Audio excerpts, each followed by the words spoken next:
Dramatic video out of Austin. One officer was injured and several police cars damaged in a so-called street takeover. You can see a large crowd swarming a police cruiser and one person throwing a firework at it. 2 people were arrested. These incidents are becoming more common across the country, including here in San Antonio. KENS 5 reporter Hannah Tita joins us live. And Hannah, what is the San Antonio Police Department doing to stop this kind of dangerous activity?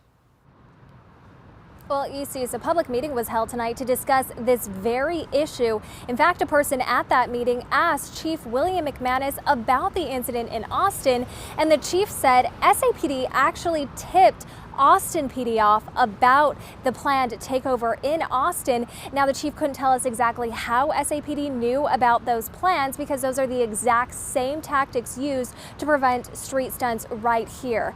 Last month, several vehicles blocked off I-10 near Callahan Road so drivers could do donuts. Witnesses say at least one person fired a gun into the air. Then a couple of weeks later, an 18-year-old was killed after a car meetup on the west side. Now, these events are not only dangerous, they can be deadly, so SAPD has a team ready to go at a moment's notice. It's not an easy situation to deal with, but in the last couple of weekends, and almost every time they're here, they decide to show up here, we make a number of arrests, we impound a number of cars, we seize a number of guns, we issue a number of citations, and that seems to take the wind out of them a little bit once we start doing that. And this is just one of the ways SAPD is cracking down on crime.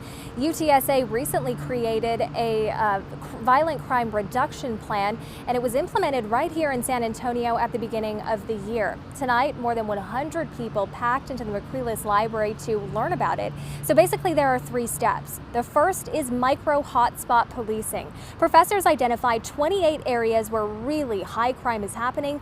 Each day, officers are sent to these neighborhoods, but it's considered a passive approach because police just sit in their vehicles with flashing lights for about 15 minutes during peak criminal activity. Step 2 is place-based policing. So that's where officers work on code enforcement issues such as graffiti and abandoned houses being broken into. And the final step is aimed at reducing repeat offenses. McManus says the strategy is already working, but some people living on the southeast side say more needs to be done. We're the ones trying to keep each other safe because we cannot depend on you all to do that for us. And our neighbors are the ones that have to stop this 13-year-old because he was taken off from the police. We need to see more of a change. UTSA is set to release data of the crime reduction plan at the end of this month, and McManus tells us there's actually a study that's also being done right now to look at staffing levels at SAPD. Reporting live downtown, Hannah Tita, KENS 5. Thank you, Hannah.